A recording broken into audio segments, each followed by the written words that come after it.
I think a lot of people think that composers sit at home and inspiration strikes and you write a piece.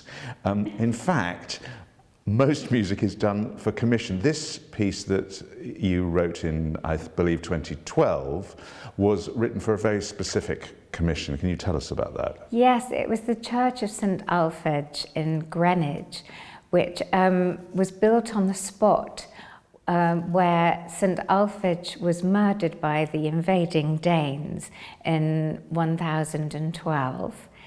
And they were celebrating the millennium, so they commissioned it specifically for that occasion. And do we know what St Alphege did when he was killed? What had led to that? To be honest with you, I don't know. He was clearly a religious man, and the Danes didn't like that. So it's the millennium of his death and the church approaches you.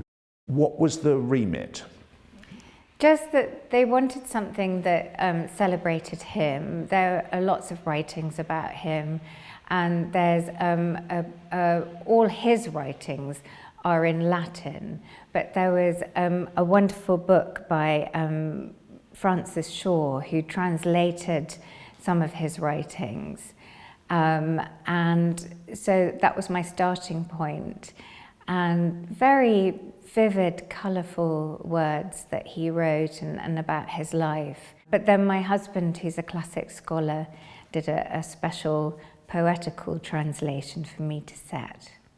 So did you work with him, or did you wait for his text and then set? Yes, the latter. So I waited for him to do the translation, and then we sort of tweaked it a bit as I went along composing. And did you have any particular musical ideas you wanted to explore with the piece? Yes, I was very interested in what kind of music St Alphege would have heard in his time. And there's a very famous book of plain song called The Use of Salisbury, which was sung all over the south of England, which he would have known. So I had a look at that and found this beautiful Kyrie, and it runs through the piece in Latin while we hear the rest of the choir singing in English. Yeah, I mean, because I'm a bass in the choir, I was singing that a lot, because it's sort of there as this thread through the piece, yeah, that then everybody seems to work round and then at various points move into. Mm. Has the piece been done a lot? I believe this is the first recording. It is the first recording, and I don't think it's been done since the year of its premiere, so it's very exciting that it's got this new life, this reincarnation. Let's talk a bit more widely. You've written everything from operas to string quartets and everything in between. What draws you to writing choral music?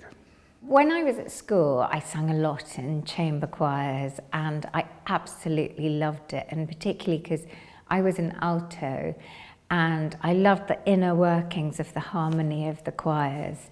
And I had such a fantastic time doing that and loved performing. I don't know, it just seemed a natural step. And when I was in my 20s, I got a few quite high-profile choral commissions, and I think since then, about 70% of my output has been choral. I think people just probably sense that I love it.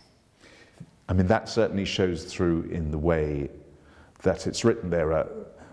As a choral singer, you sometimes end up singing pieces and think, actually, I'm not sure that this composer has ever sung in 4, 8 or 12-part harmony, yeah, and that you're scrabbling for notes because they, yeah, don't seem to come from anywhere. No, well, the thing that I do before I send the piece, when I think I've finished it and before I send it to the publishers, I sing through every line, and if I can't sing through it, then it gets changed.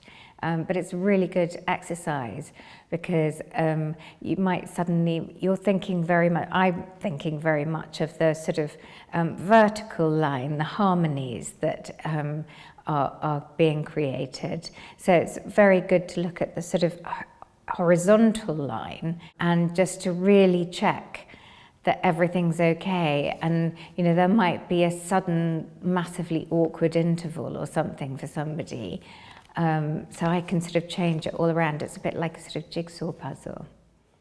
Widening out still further, it's almost exclusively the case that choral music, certainly in this country, has been written by men. The Anglican choral tradition is almost exclusively male up until the end of the last century.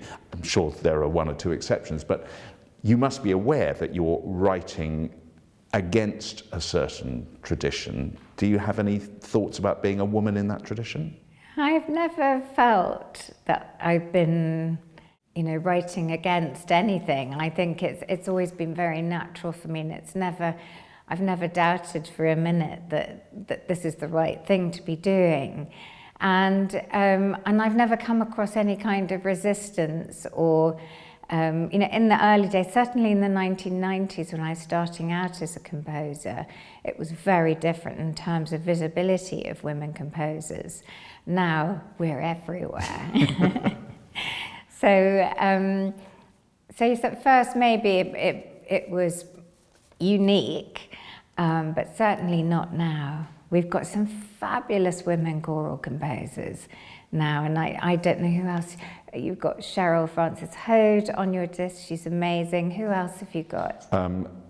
Alison Weir, Sarah MacDonald. Yes, wonderful. The disc is 6 women and 6 men, and there's a huge range within that. I think people think that choral music sounds one way, and this disc shows 12 entirely different ways of making sound. It's very interesting, actually. You've just reminded me of a comment when I did my Westminster Mass. It was premiered in 1998, and somebody told me that they heard someone say, "You can hear a woman wrote that," and it wasn't said in a derogatory way. And I've been trying to figure out ever since what that meant. And I think it's possibly because for me, my music's very emotional and I tend to wear my heart on my sleeve. And I wonder if I find that easier as a woman. I don't know. It's unprovable, but but that is very interesting. Yeah. There's been a change in the last few years over the way choral music is sung in this country. Cathedral schools and a lot of choirs were boys only. Do you think that's a change for the good, that girls are being able to sing? And do you think that changes the sound at all? I can't tell if it changes the sound. If you put 2 anonymous recordings in front of me and said one was girls and one was boys, I couldn't tell you which it was, but somebody with a much more trained ear, like a choral director, will be able to tell. I think it's wonderful that girls are getting this opportunity, and I love that they're both mixing choirs, but also some cathedrals have a boys' choir and a girls' choir, and they share the services. They share a roster of services. So I think it's fabulous. And girls, the great thing for girls is they don't have to stop when they're 13 like boy trebles. They can carry on going on until they're 18, and then when they go to university. So I think that's a great advantage. Because you get all that accumulated experience. The you trouble with being a boy singer is just as you're getting good, you suddenly can't do it anymore. That's it, yeah. I have no idea whether you have a religious background or a religious bone in your body. Is setting sacred music a particular interest or challenge to you? Whether I'm setting liturgical words or secular words, my approach is completely the same. First of all, I'm thinking about word painting and what kind of emotional atmosphere it's creating and needs from the music. And then secondly, a lot of it's about the acoustic. So a lot of religious music is obviously done in churches and cathedrals where you have fabulous reverb. And it's really a great opportunity for my harmonies to sort of overlap a bit more. I'm a practicing Catholic, but I'm also technically Jewish because my mum's Ashkenazi Jewish. And I've done 30 years of writing a lot of Christian liturgical music. But last year, very excitingly, I had my first Jewish liturgical commission from the Liberal Jewish Synagogue for their Yom Kippur service. So that was very exciting for me. If the piece has not been performed since it was originally performed at St Alfred's Church in Greenwich, you must be looking forward to hearing it on the disc. It's been 10 years since you've heard the piece. What's it like hearing your music either at the time or years later? Well, I'm sure it'll bring back a lot of memories of the time when I was writing it, when I hear it, things that I will have forgotten, because music has that effect, doesn't it? But it's a strange experience hearing your music being done, particularly when it's being done for the first time. It's like somebody's reading your mind. You feel quite vulnerable, actually. But it's wonderful to, hear it sung by somebody new, a different sound, and you hear different things. I have to be very honest with you that I don't remember all of it because I've written so much music in the meantime. It was very funny. I was in Philadelphia about 15 years ago in a church, and they did an organ voluntary that I'd written immediately after having my first child. And it was so embarrassing because I couldn't recognize it. So when they came and asked me after the service, well, what did you think of the performance? I wasn't quite sure which piece they meant. So I think writing around the birth of a child, you're allowed to forget absolutely everything except the child. It took me 3 weeks to write a minute of music. It was just insane. But no, it's a great privilege to hear other people do your music. I'm very lucky.